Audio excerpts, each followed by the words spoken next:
SRC TV ప్రేక్షకులకు స్వాగతం. ఈరోజు మనం మాట్లాడకపోయే టాపిక్ వచ్చి రాజమౌళి గారి యొక్క వివాదం. రాజమౌళి గారు అంటే ప్రపంచంలోనే చాలా గొప్ప పేరుని తెలుగు ఫిల్మ్ ఇండస్ట్రీకి తీసుకొచ్చినటువంటి వ్యక్తుల్లో ఒక వ్యక్తి.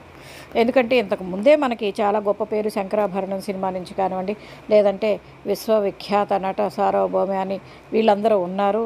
ఎస్వి రంగారావు గారు, రామారావు గారు, వీళ్ళందరి వల్ల తెలుగు జాతికి ఒక గొప్ప పేరు వచ్చినప్పటికీ కూడా ఇంకొక మెట్టు ఎక్కించినటువంటి వ్యక్తిగా మాత్రం మనం రాజమౌళి గారిని చెప్పాలి. అయితే ఇక్కడ వచ్చేటప్పటికి ఈ వివాదం వచ్చి ఆయన యొక్క స్నేహితుడిగా చెప్పబడుతున్న ఒక వ్యక్తి, అతని స్నేహితుడా కాదా లేదంటే ఏమిటి అనేది ఇంకా తెలియదు. ఈ ముందు తెలుస్తాయి. అతను విడుదల చేసినటువంటి ఒక వీడియో.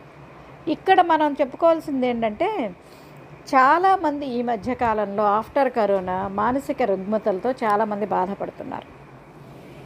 అలాంటి వ్యక్తుల్లో ఇతను కూడా ఒక వ్యక్తే, లేదంటే నిజంగానే ఇతను జరిగినటువంటిది వాస్తవమా అనేది మనం తెలుసుకోవాల్సినటువంటి విషయం. మనం కాదు, జనరల్గా ఒకవేళ ఆ కేసుని సుమోటోగా స్వీకరించమని అతను కోరాడు కాబట్టి ఒకవేళ తీరిస్తే, అంటే వ్యక్తిగత విషయాలని సుమోటోగా స్వీకరించాల్సిన అవసరం లేదు. అతను ఇంకా చచ్చిపోయినట్టుగా, అంటే నేను చనిపోతున్నాను అని చెప్పేసి అతను వీడియో విడుదల చేశాడు.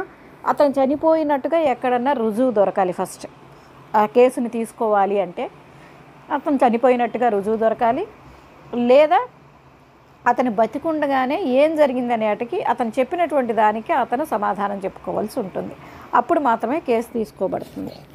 ఒకవేళ నిజంగా అతను చనిపోయినట్లయితే ఇక్కడ అతను చెప్తున్నది ఏమిటి?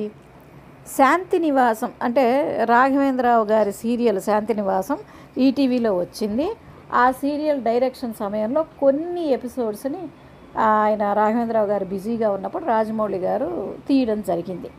ఆ ఎపిసోడ్స్ కంటే ముందు జరిగినటువంటి ఇన్సిడెంట్ ఇది అని చెప్పేసి అతను చెప్తున్నాడు. ఏమిటి అంటే, ఒక ఆవిడ్ని మేమిద్దరము ఇష్టపడినప్పుడు రాజమౌళి నన్ను సాక్రిఫైస్ చేయమన్నాడు. నేను సాక్రిఫైస్ చేశాను. లేదు, ఇద్దరం కలిసి ఉందాము అని నేను అడిగాను.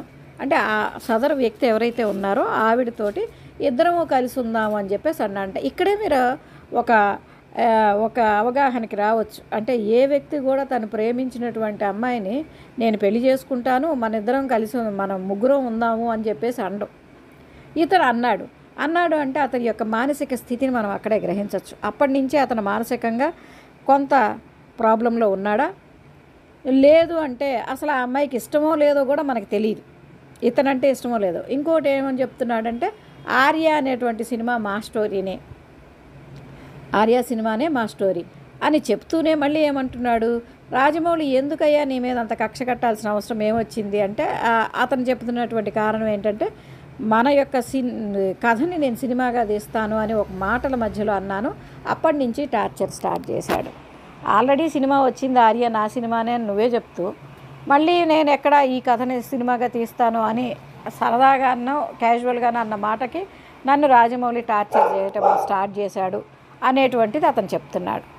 ఒకవేళ నిజంగా అదే నిజమైతే, అంటే ఆ సదరు వ్యక్తిందే చెప్పిందే నిజమైనట్టయితే, రాజమౌళి టార్చర్ స్టార్ట్ చేసినట్టయితే, అతను అప్పుడే నన్ను ఈ విధంగా టార్చర్ చేస్తున్నాడు, ఇదిగో దీనికి సాక్ష్యాలు ఇవి, దీనికి రుజువులు ఇవి అని అతను కేసు పెట్టేయడానికి అతనికి పూర్తిగా హక్కు ఉంది.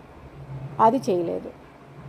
నన్ను ఇండస్ట్రీ నుంచి పంపించేశాడు. నేను యమదొంగ అనేటువంటి సినిమాకి నేను ఒక ఎగ్జిక్యూటివ్ ప్రొడ్యూసర్గా ఉన్నాను. అందులో ఒక పేరు శ్రీనివాస సంథింగ్. మీకు గుర్తుందో లేదో, ఇంతకుముందు కూడా ఒక అతను, నేను చిరంజీవి గారి కొడుకునే, అల్లు అరవింద్ గారు నన్ను మేనల్లుడు అని అన్నాడు, ఆ పసివాడి ప్రాణం సినిమాలో నేనే యాక్ట్ చేశాను అని చెప్పాడు. నిజానికి పసివాడి ప్రాణం అనే సినిమాలో యాక్ట్ చేసింది ఆ బేబీ ఎవరైతే ఉన్నారో అది అబ్బాయి కాదు, అమ్మాయి. అది సుజిత, టీవీ ఆర్టిస్ట్ సుజిత. అంటే మన డైరెక్టర్ సత్యన్, డైరెక్టరు సూర్యకిరణ్ వాళ్ళ సిస్టర్ ఆవిడ. నేనే ఆ క్యారెక్టర్ అని చెప్పేసి వచ్చాడు. అదేవిధంగా ఇప్పుడు ఇతను చెప్తున్నాడా అనేదానికి మనకేమీ లేదు. అతను అంటే కొంతమంది ఏం చేస్తూ ఉంటారంటే, ఒక ఊహాలోకంలో బతికేస్తూ ఉంటారు, ఆ ఊహ నిజమని భ్రమపడుతూ ఉంటారు. అలాగే ఇతను కూడా ఏంటంటే, ఇలా నేను ముగ్గురం కలిసి ఉందాము అని అంటే స్నేహధర్మంగా రాజమౌళి పోనీలే అని ఊరుకొని ఉండొచ్చు. లేదా అతను నిజమే అయి ఉండొచ్చు. నిజమే అయితే దూరంగా ఉండడం మంచిదే కదా. ఒకవేళ ఇతను దూరంగా వెళ్ళిపోయిన తర్వాత రాజమౌళికి ఏం అవసరం? ఎందుకంటే రాజమౌళి గురించి 1,00,000 చెప్పినా ఎవడు నమ్మడది. అతను బయటికి వెళ్ళి నేను ఆ అమ్మాయిని ప్రేమించాను, ఆ అమ్మాయి నన్ను ప్రేమించింది, లేకపోతే రాజమౌళి పెళ్లి చేసేసుకున్నాడు, సాక్రిఫైస్ చేయమన్నాడు, నేను రాజమౌళి కోసం సాక్రిఫైస్ చేశాను అలా అతను వెళ్ళి చెప్పినా నిజమైనా కూడా ఎవడు నమ్మడం. అలాంటప్పుడు రాజమౌళి భయపడి అతనికి ఏదో హామ్ చేయాల్సిన అవసరం లేదు. దూరంగా ఉన్న వ్యక్తిని ఇతను ఎలా టార్చర్ పెడతాడు? సో ఇవన్నీ కూడా ఎక్కడ నమ్మశక్యం కానటువంటి విషయాలు. కాకపోతే ఒకటైతే క్లియర్గా అంటే యాజ్ పర్ మై నాలెడ్జ్ అతను ఒక మానసికంగా ఒక రకమైనటువంటి బాధతో ఉన్నాడు. కారణం ఏంటంటే ఒంటరితనం, వివాహం కాలేదు, ప్లస్ ఎవరూ లేరు. ఇతని ఫ్యామిలీని అంటే నేను పిల్లల్ని కూడా నా నుంచి దూరం చేశాడు అని అంటే ఇక్కడ పిల్లల్ని ఒకళ్ళు దూరం చెయ్యరండి. ఒక ఏజ్ వచ్చిన తర్వాత మన సొంత బిడ్డలే, వాళ్ళకి రకరకాలు ఉంటాయి, వాళ్ళ పెళ్ళిళ్ళ లేకపోతే ఇంకోటో వ్యాపకాలు ఉంటాయి, వాళ్ళకి ఫ్రెండ్స్ అని స్నేహితులని వాళ్ళతోటి తిరగటానికి వాళ్ళతోటి స్పెండ్ చేయడానికి ఇష్టపడతారు. ఈవెన్ తల్లిదండ్రులతో కూడా స్పెండ్ చేయడానికి ఎక్కువ టైం స్పెండ్ చేయడానికి పెద్దగా ఇంట్రెస్ట్ చూపించరు. ఆ ఏజ్ అలాంటిది. అందులో ఈ మధ్యకాలంలో రాజమౌళి గారి పిల్లలందరికీ పెళ్ళిళ్ళు అయిపోయాయి.